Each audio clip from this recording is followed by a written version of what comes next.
minus 10, 9, 8, 7, 6, 5, 4, 3, 2, 1, 0.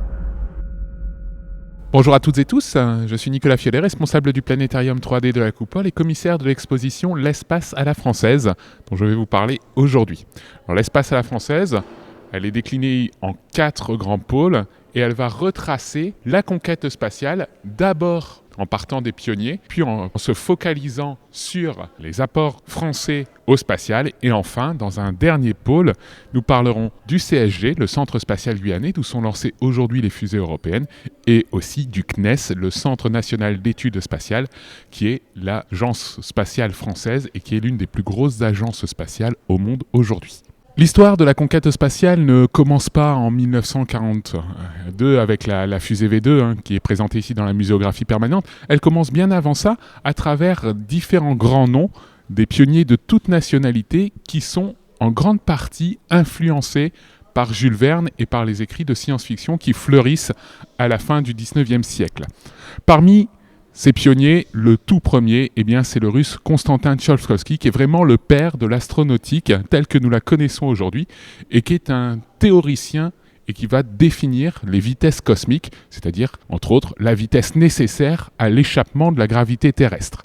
Alors, derrière, nous avons des gens qui vont expérimenter, qui vont essayer de traduire ces avancées théoriques en avancées d'ingénierie. Parmi eux, on va retrouver Hermann Oberth, qui est à la fois un Roumain, mais qui va venir aussi travailler pour le compte de l'Allemagne pendant la Seconde Guerre mondiale, et qui va mettre au point des petites fusées, et qui va, comme ça, commencer à travailler sur la propulsion des fusées. Alors l'histoire va passer également de l'autre côté de l'Atlantique, aux États-Unis, avec Robert Goddard, qui est pour le coup le premier à faire voler une fusée à carburant liquide. Ça sera la fusée Nell. Nous sommes le 16 mars 1926 et Goddard va réaliser le premier vol d'une fusée à carburant liquide. Alors sa fusée ne va pas aller bien haut, elle va monter de quelques dizaines de mètres, parcourir quelques dizaines de mètres de distance, avant d'aller s'écraser dans un champ. Mais nous venons là de franchir une étape cruciale dans la mise au point des fusées à carburant liquide. Et Goddard, d'ailleurs, sera un expérimentateur et un inventeur forcené, puisqu'au cours de sa courte carrière, il va décéder en 1945, il va tout de même déposer plus de 200 brevets et réaliser des dizaines et des dizaines d'expériences et de premières. Ça sera d'ailleurs lui le premier à faire voler un instrument scientifique à bord d'une fusée, à mettre une charge utile à bord d'une fusée. Alors bien sûr, cette fusée ne va pas atteindre l'espace, mais c'est le premier à embarquer du matériel à bord d'un de ses engins. Nous avons vu l'URSS et la Russie avec Tsiolkovsky, nous avons vu l'Autriche-Hongrie, la Roumanie avec Oberth, nous avons vu les États-Unis d'Amérique avec Robert Goddard. La France n'est pas en reste, puisque la France compte également 2 pionniers de l'astronautique. Le premier, c'est Robert Esnault-Peltry, qu'on connaît essentiellement pour la mise au point du manche à balai, mais qui est aussi un ingénieur et un expérimentateur sur les fusées. Et il va mettre aussi en livre toutes les découvertes qu'ont fait ses prédécesseurs, et il va promouvoir l'idée que l'on peut se déplacer, qu'on peut aller dans l'espace à l'aide d'une fusée. Il va être accompagné en ça par un ingénieur militaire qui va faire le trait d'union entre une vision un petit peu romantique qu'on a de l'espace avant-guerre et une vision beaucoup plus militaire et beaucoup plus martiale qu'on va avoir pendant la Seconde Guerre mondiale, voire après. Et cet ingénieur militaire, c'est Jean-Jacques Barré, qui lui va être le père de la première fusée française, puisqu'il va développer ce qu'on appelle l'EA-41, qui sera la première fusée à carburant liquide française, une fusée qui ne volera pas avant-guerre, repoussée par les nazis et par l'avancée des troupes allemandes. Jean-Jacques Barré va devoir aller se réfugier en zone libre, continuer ses expérimentations dans une semi-clandestinité avant d'entrer complètement en résistance et faire passer les plans de sa fusée en Grande-Bretagne.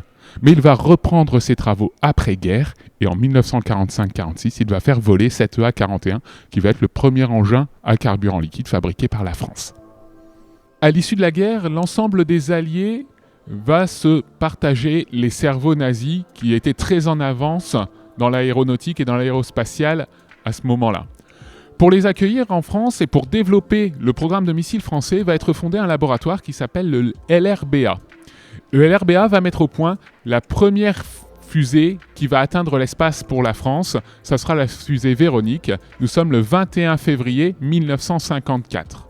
En 1957, De Gaulle va revenir aux affaires avec une ambition, celle de doter la France de la dissuasion nucléaire. Et pour doter la France de la dissuasion nucléaire, il va être décidé de développer un missile. Ça va être le missile S-2. Les ingénieurs qui conçoivent ce missile se rendent bien vite compte qu'on peut très facilement en faire un lanceur spatial. Et ce lanceur spatial, eh bien, ça va être la fusée Diamant.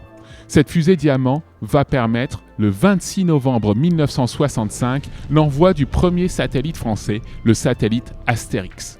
Un tout petit satellite qui pèse environ 60 kg, 45 cm de diamètre en gros, mais grâce à ce premier envoi, eh bien, la France va devenir la 3e puissance spatiale. Derrière l'URSS et le Spoutnik, derrière les États-Unis, eh bien, les 3e à pouvoir envoyer par leurs propres moyens, leurs propres satellites, eh bien, ce sont les Français.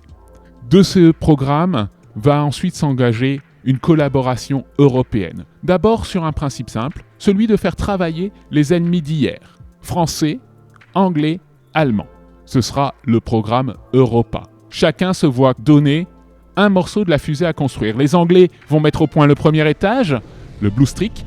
Les Français vont mettre au point le deuxième étage, l'étage Coralie. Les Allemands auront la mission de mettre au point le 3e et 4e étage, l'étage Astris et l'étage Pass.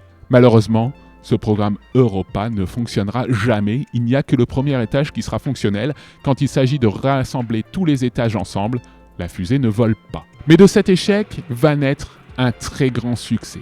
Et ce succès, ce sera le programme Ariane, dont vous voyez ici une tuyère d'Ariane 4 qui vous est présentée, une pièce tout à fait exceptionnelle, puisque les moteurs Ariane 4, le moteur Viking, eh bien il va y en avoir plus d'1 millier qui va être mis au point, et aucun ne connaîtra de défaillance au cours de sa carrière pour Ariane.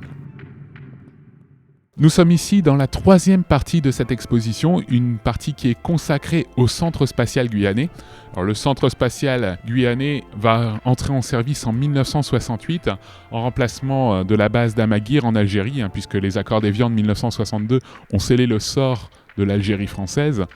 Donc une nouvelle base doit être créée et c'est donc la base de Kourou, le centre spatial guyanais qui va être choisi. Cette base nous a prêté de manière tout à fait exceptionnelle tous ces ensembles d'archives qui montrent la création de ce qui est aujourd'hui la meilleure base de lancement de fusées au monde et qui est aujourd'hui utilisée pour tous les lancements des fusées européennes. La dernière partie de l'exposition parle du CNES, le Centre national d'études spatiales, qui est l'agence spatiale française et l'une des plus puissantes agences spatiales au monde aujourd'hui. Alors il faut savoir qu'en France, chaque Français contribue à peu près à hauteur de 40 € par habitant à cette agence spatiale au CNES.